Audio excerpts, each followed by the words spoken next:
course of history, man has always aspired to greatness. In its purest form, this pursuit can be traced to countless contests of sport that have rocked the very foundation of humanity. Though the players themselves have long removed their uniforms, they live on, immortalized in the memories of the fans that will forever remember where they were when time seemed to stand still and the quest for excellence and supremacy was achieved in the most climactic means. Amongst the faithful, arguments will always remain about which sporting event holds the highest place of honor. While many beliefs hold merit, none can argue the lasting effect of an event so momentous that its participants and fans alike will never forget what took place on that summer day, when athletes competed for untold glory. This is the story of how men became gods.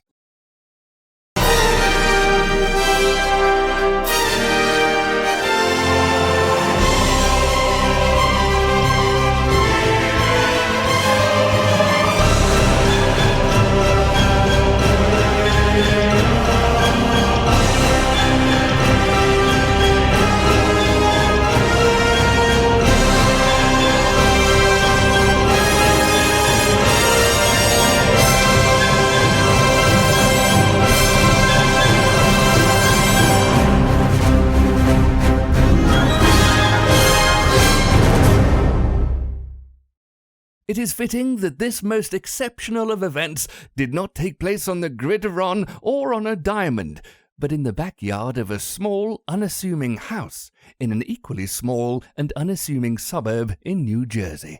The story of the Black River Classic begins with its returning champions.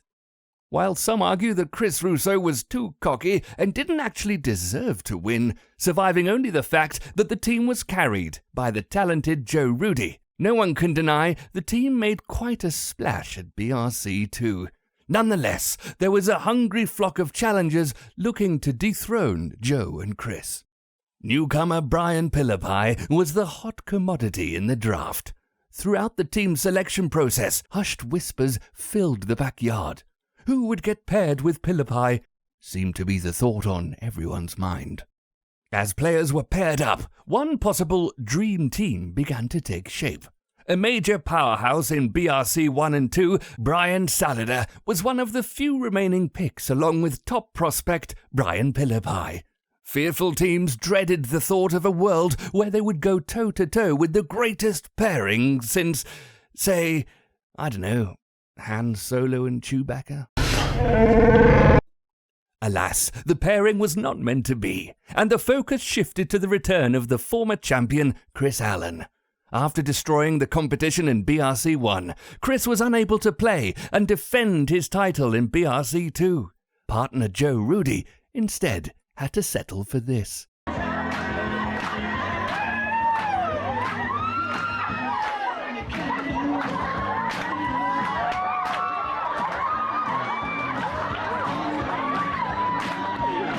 With the team selected, everything was in place for a spectacular event.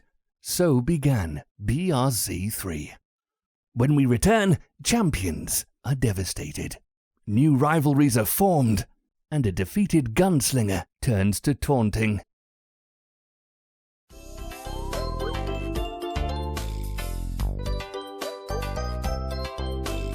That watermelon's delicious. Hey, what are these things? What are they called? Bonitos? Can't be that good. Not over delicious watermelon. Oh my god! What is that? Bonitos are amazing! They'll come in different flavors? What else we got? Nacho cheese? Oh man! Oh man, it's gonna be good! It's like a taste explosion in my mouth! Unbelievable! Hey, what's that?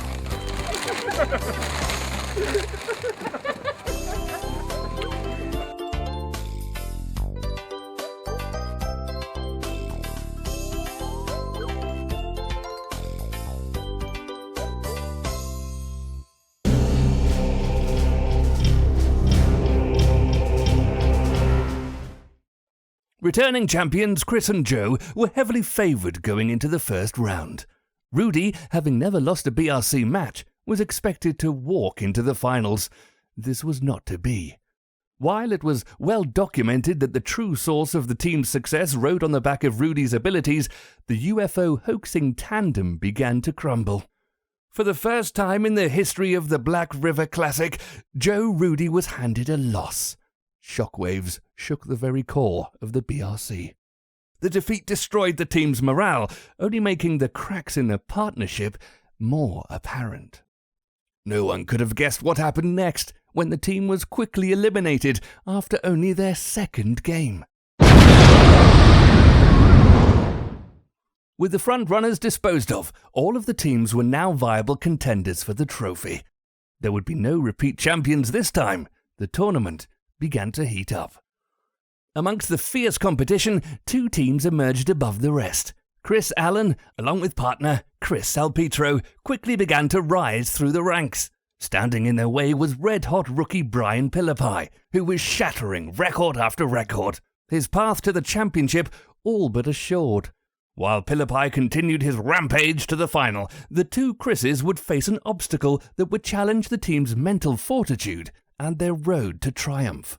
When we return, the heckler heard round the world.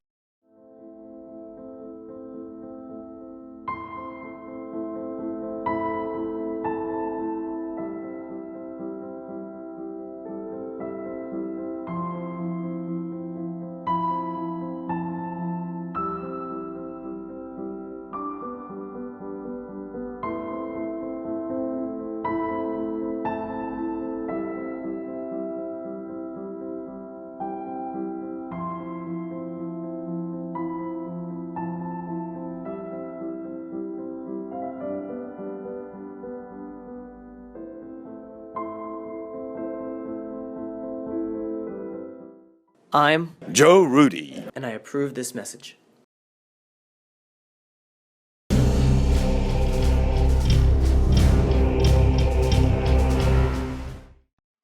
Awaiting Team Chris in this semi-finals were two faces they'd seen before.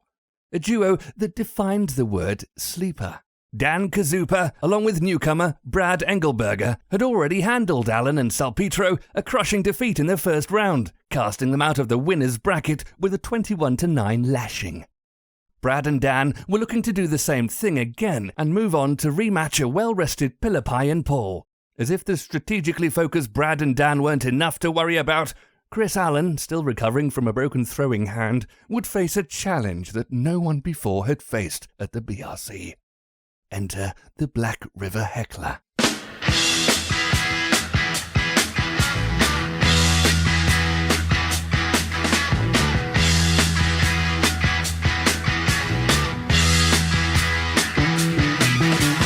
Get your motor running. Head out on the highway, looking for adventure, and whatever comes our way. Yeah, darling, go make it happen. Take the world in a loving embrace. Fire all of your guns at once and... They overcame all odds and was on their way to the finals. But would they be able to best the unstoppable force that was Philippi and, on top of that, beat the team twice? No one knew for sure. The moments leading up to the finals were tense. Who would throw against who? Would Chris and Brian really be able to carry their partners? No one knew. As the first game began, so did the controversy. Philippi chose not to throw against Chris Allen, instead matching up against his partner, Chris Salpetro. This left Allen to play against Brian's partner, Paul DeVincentis, a move that would end up costing them the match. The floor was wiped with Team Philippi, pushing the finale to a Game 2 and pushing the BRC 3 into the history books. When we return, the exciting conclusion to the Black River Classic, Pitch to Glory.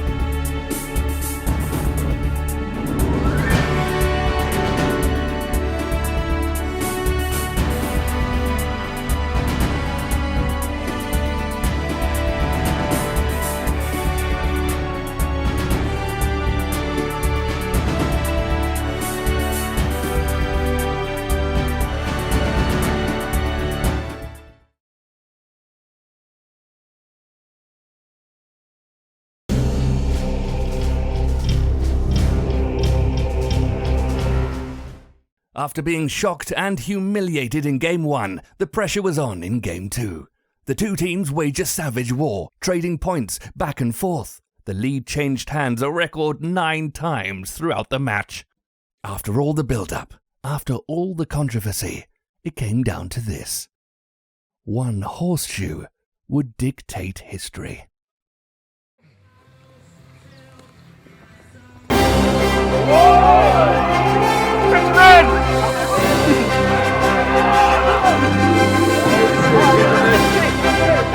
Oh my God! What a fitting ending to this! Unbelievable!